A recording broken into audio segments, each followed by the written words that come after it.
This is the notice at the entrance of the site.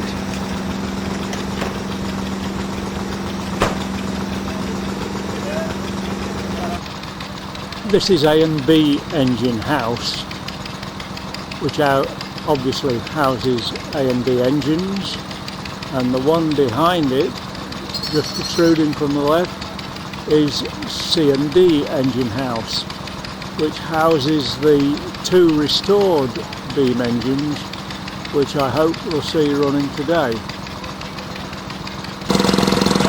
These are some of the exhibits that people have brought on today's steamer.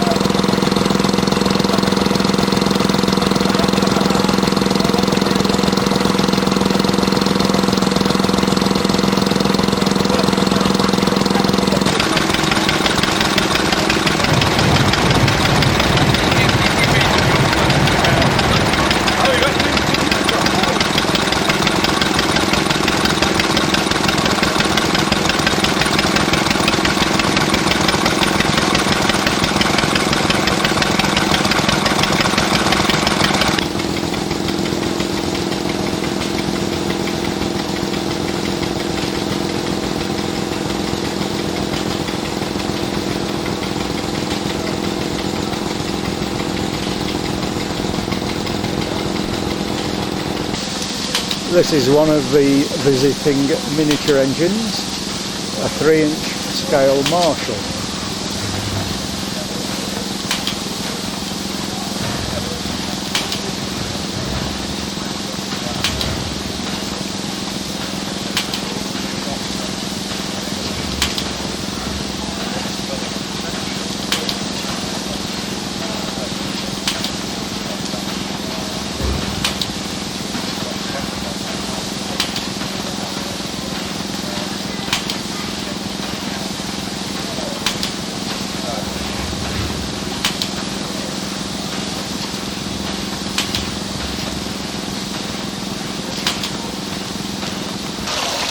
These are a few of the auxiliary engines which used to be employed around the site.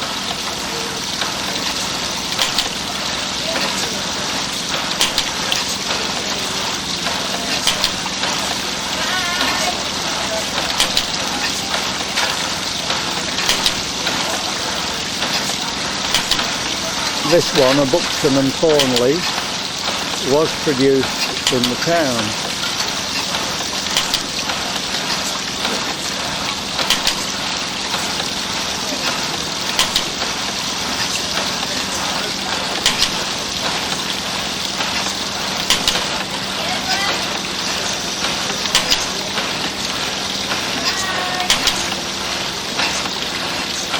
This is a typical boiler feed pump.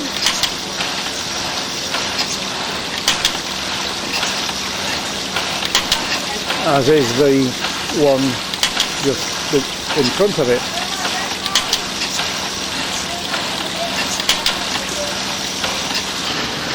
Here we have the workshop where I served my time as an apprentice fitter and turner.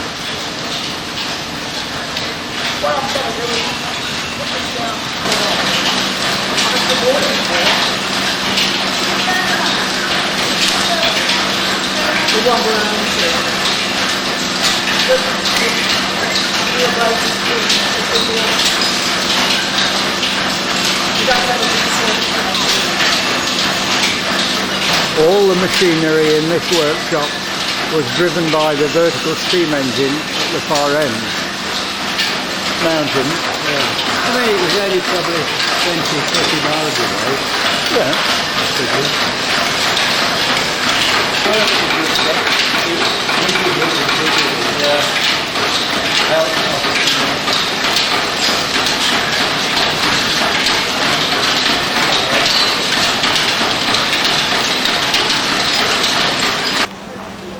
Here are a few more of the visitors bringing their old tractors.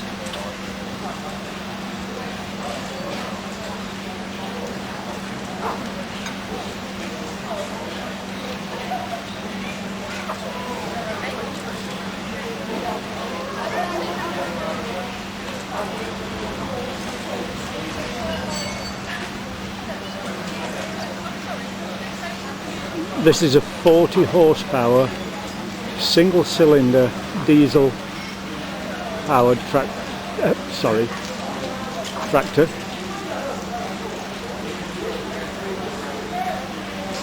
When they're cold first thing in the morning during the winter, they're often started using a cartridge. This is one of the generators that used to supply electricity for the plant and for our house when I lived on the premises. Well, you lived here as well? I did. Oh, so you...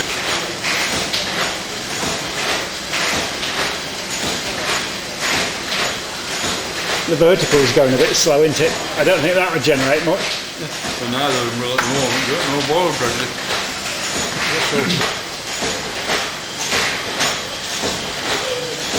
Is that admiring your handiwork on Monday? Oh, you went to the exhibition, did you?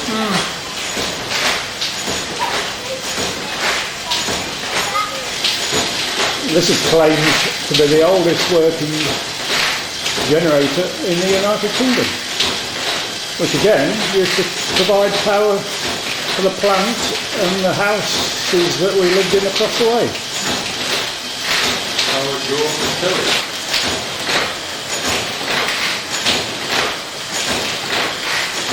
Yes, this is going a bit slower than it used to when it was generating them.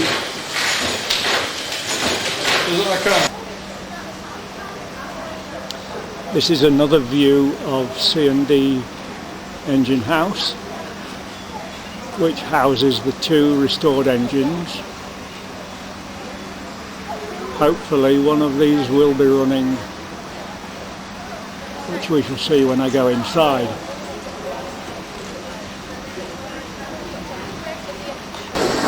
We're now on the driving floor level, where the engine driver sat and watched the engine go round, controlling its speed and occasionally going round and oiling various parts of the engine.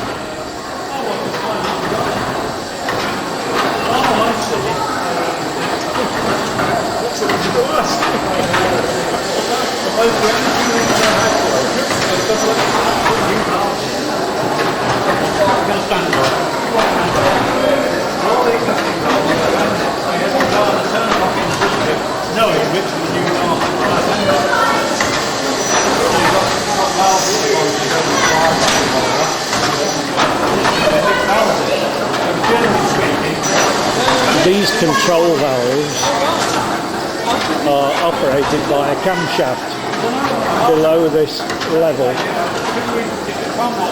but as you can see there are also handles which can be operated by the driver. These handles are used when the engines are started up to open the valves to a much wider degree than is necessary when the engine is running normally. This is the small racking engine which is used to rotate the flywheel of the beam engine to get it in the appropriate position for starting up from a standstill. The engine drives a pair of cams or eccentrics in this box, and a pair of pawls engage in the teeth on the periphery of the flywheel, slowly rotating it into the appropriate position.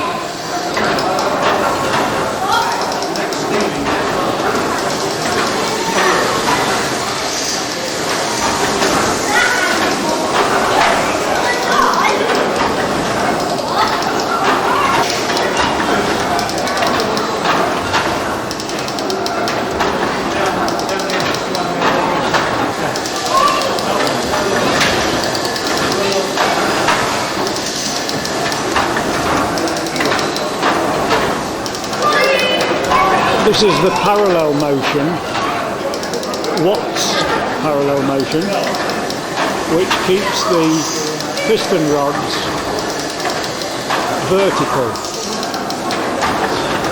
and compensates for the radius of the beam.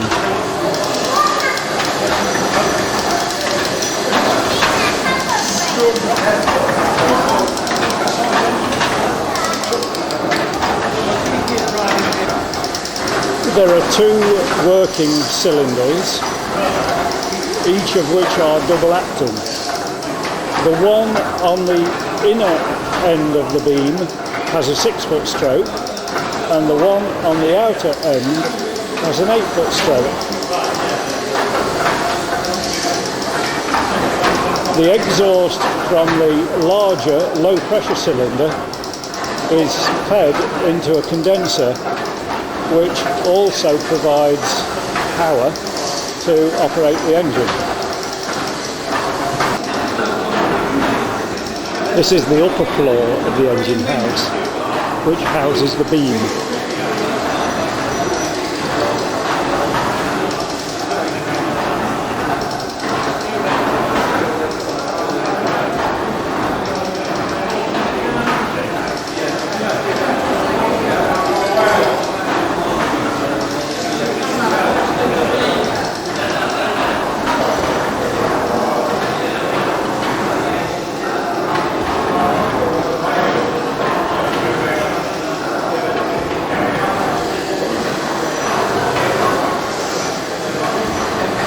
The rod attached to the end of the trunnion here operates the counter on the driver's level to keep a record of how many strokes that the engine has done, from which the amount of fluid pumped is calculated.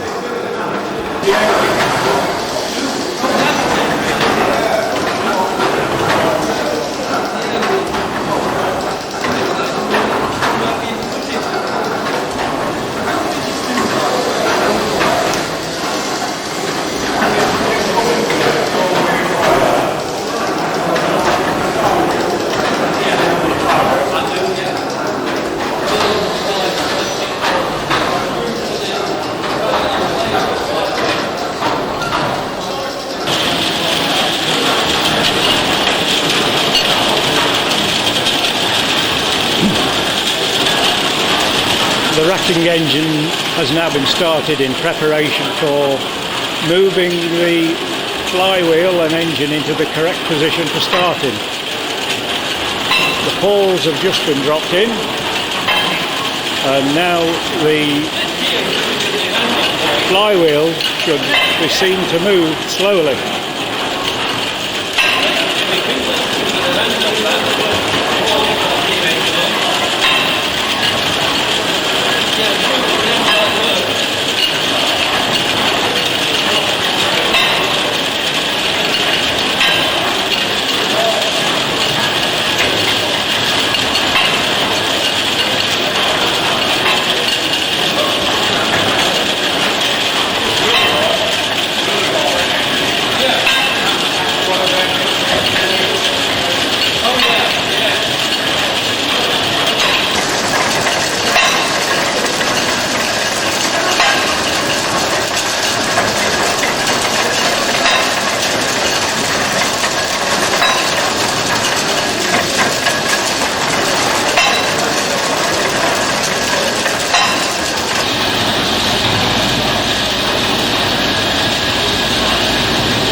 The engine is now about to be started.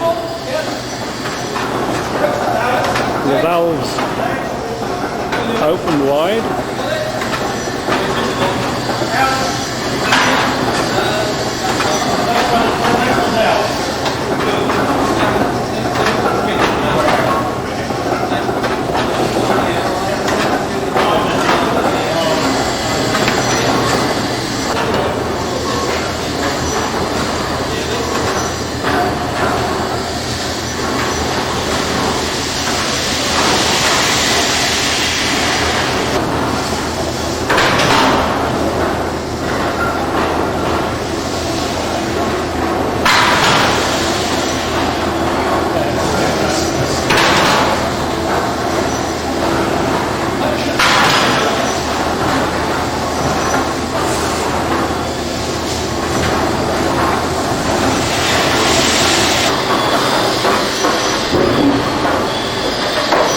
This is the camshaft which operates the steam valves.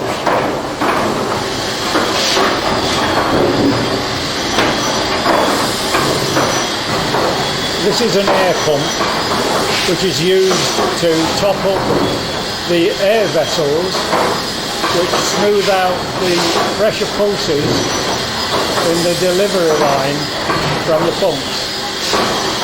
Here we have the boiler house where the Lancashire boilers are sited.